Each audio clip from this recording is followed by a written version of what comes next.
Hello children, how are you all? Hope doing good. Tell me, when in the month of October or November, December, where you will get the winter season? When you go out early in the morning around 5 or 6 o'clock, how do you feel? Don't tell me it is cool. Of course it will be cool because it is winter season. But when you go outside, how the weather is? Can you tell me, any one of you? Yes, you feel that the atmosphere is covered with a small curtain where you cannot see the other side. It's a thin layer of something. What do you call it as? Do you have an idea? Good. Yes, it's mist. Very good.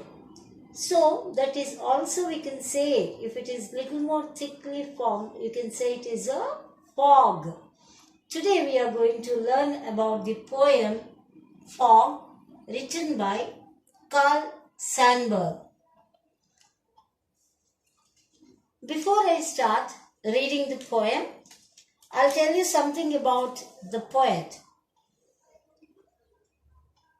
So, Fog is probably Sandburg's best-known poem and has been a popular choice for study since it was first published in Chicago Poems in 1916. And Fog is a poem that reflects Sandburg's interest in the natural world and beautifully captures the moment up to when the fog came moving in over the harbor waters, a powerful image given in life through a metaphorical cat. So, I'll give you the theme of the poem. The poem can be called an urban idyll composed in a mood of peace and contentment. The poet makes use of a long-tailed metaphor to present his scenes in terms of a cat. The poem has a haunting scenic beauty about it. Now let me read the poem. Be all attentive. Listen to me very carefully. Fog by Sandburg. The fog comes on little cat feet. It sits looking over harbor and city on silent haunches and then moves on. I'll read it again. The fog comes on a little cat feet. It sits looking over harbor and city on silent haunches and then moves on. So, in the lines 1 and 2, the poet will be telling about the arrival of the fog and the manner of its arrival suggested by the cat's feet. The fog arrives slowly, softly, very it will be coming in such a way that it will not make any noise. Very silently it comes. So, here it must be a common phenomena occurring every now and then. When the cat comes, it will not make any sound or noise. Lines 3, 4, 5. The poet tells us that the sitting of the fog looking over the food or animal of prey in perfect silence.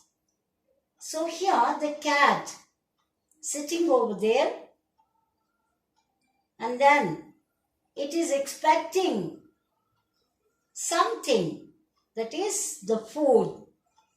Usually the cat waits for a rat to come on its way, cross its way, very quietly. So where it will be sitting? Usually it will be sitting in the harbor and the city, etc. These lines suggest the waiting of the cat for any food or animal of prey in silence. Line 6. The departure of fog again is as silent as that of a cat, soft and noiseless. The image of the sea fog looking over the city for any animal of prey for some time and leaving silently, does it suggest any possibility of fog-related diseases or deaths in the city?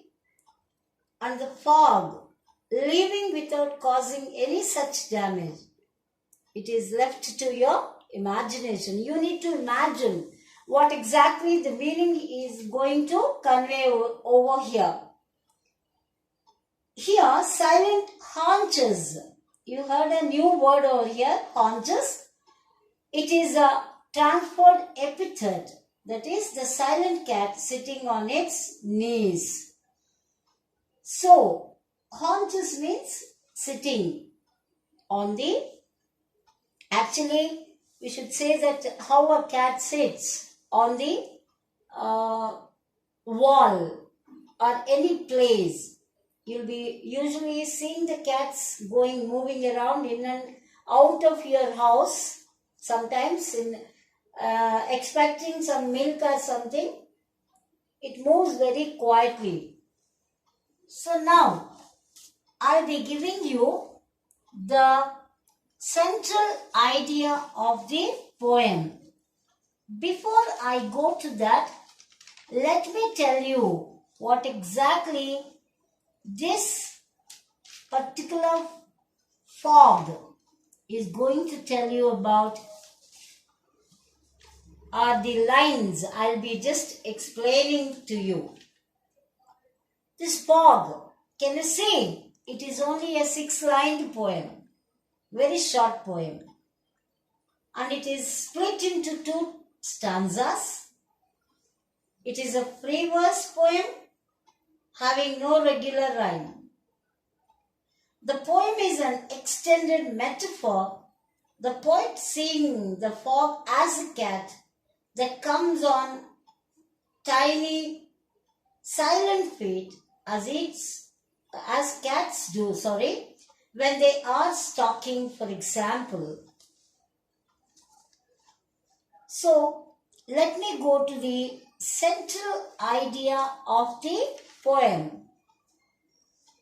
Fog is a poem that reflects Sandburg's interest in the natural world. The poet beautifully captures those moments when the fog came moving in over the harbor water. The poet gives a powerful image of fog through a metaphorical cat. Can you just guess whether the poem has got any moral within it? Of course, it tells the theme of nature and change. I'll give you a small explanation to this.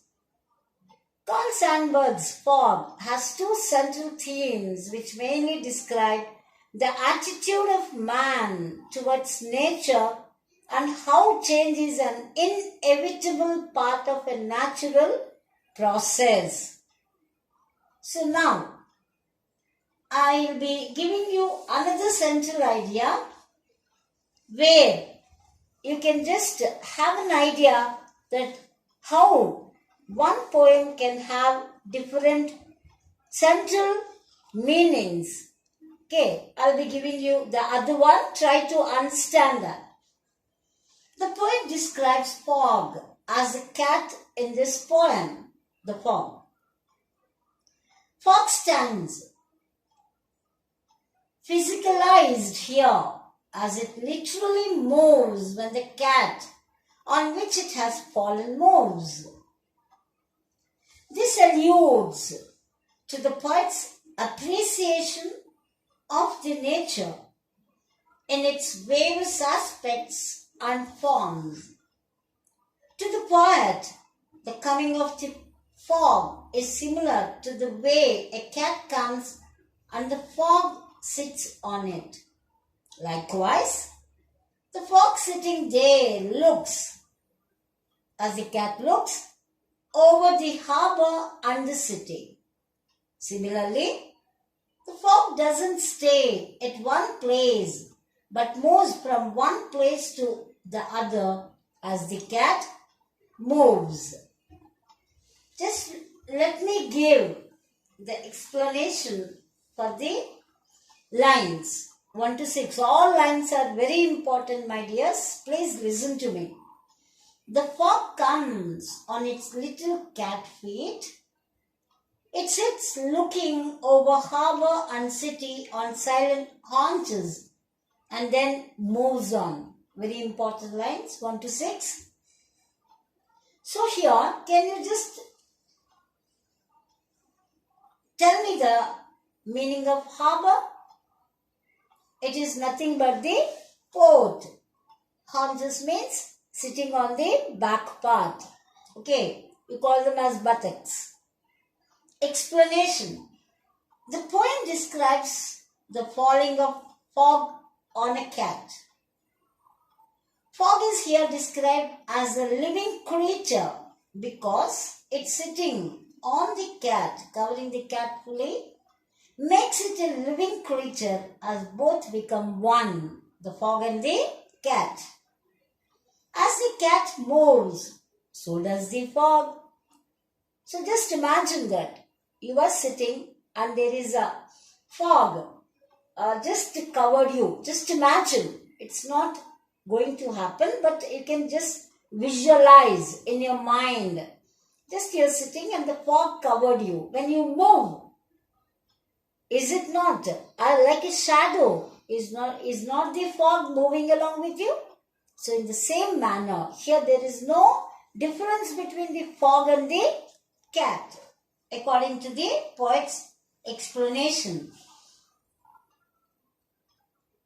As the cat moves slowly and silently on its feet, even the fog moves in the same manner, silently on its feet. Similarly, as the cat looks over the harbor and the city, so does the fog. Fog's presence over and around the city is similar to the cat's coming and sitting silently on its haunches. When the fog vanishes over a city, it looks like a cat's slow and silent steps moving from a place to another. That means one place to another.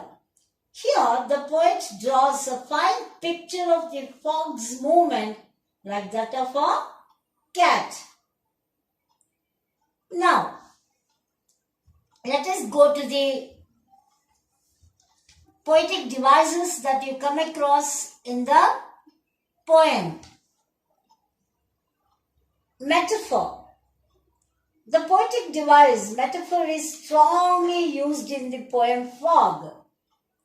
The fog is converted into a cat and the cat is morphed back into frog. Morph is nothing but to undergo a gradual process of transformation. I can give you some synonyms for this. Morph means alter, transform, modify, contort, deform. In the first two lines, Sandburg introduces the subject and includes a strong metaphor throughout the poem. The fog comes in over a harbor and a city in a way that a cat would. At first, it's quiet and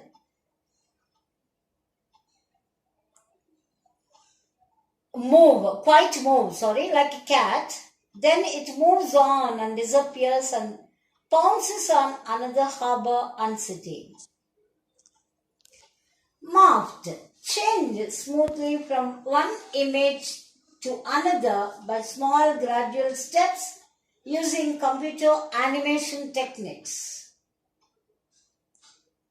So now, let us see what are the other poetic devices you come across in this.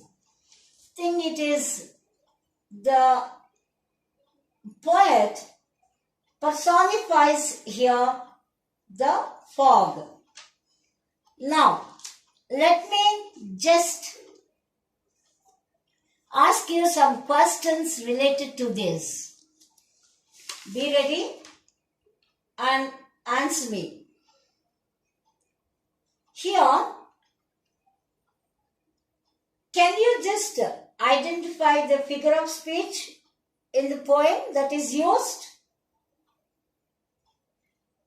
What is the figure of speech?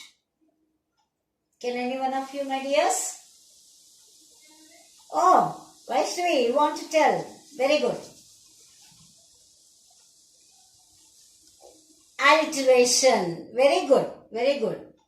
Alliteration means it is used in fog to create a rhythm, giving it pace. It starts quickly as the fog comes on a little cat feet, with the F sound being most prominent. Now answer me this question. What message does the poet convey through the poem Fog? Any one of you? Sunny, can you give me the answer? Okay. You're very close to the answer. I will just let you know what it is exactly. In the poem Fog, the poet desires to convey about the characteristic nature of fog. This is similar to a cat's nature, as it too means the cat too likes to sit around and watch over the city and his surroundings. Finally, fog moves away on its silent haunches. And now, another question. This time, I hope Rishipriya is going to answer this. How is Carl Sandburg's poem Fog is a typical of his work? Do you have an idea, my dear? Okay, don't worry. I'll give you. Don't worry at all. I'll tell you what it is. Fog is a typical of his work. Whose work? Carl Sandburg's work, because he often wrote about landscapes. The following descriptive sentence connotes, connote means suggests an idea. A positive setting, bright sunlight danced across the lapping currents. The primary reason poets use sensory language is to appeal to the senses. So, I have given you the questions, I have given you the themes, possible themes to the poem, and I told you about the poetic devices.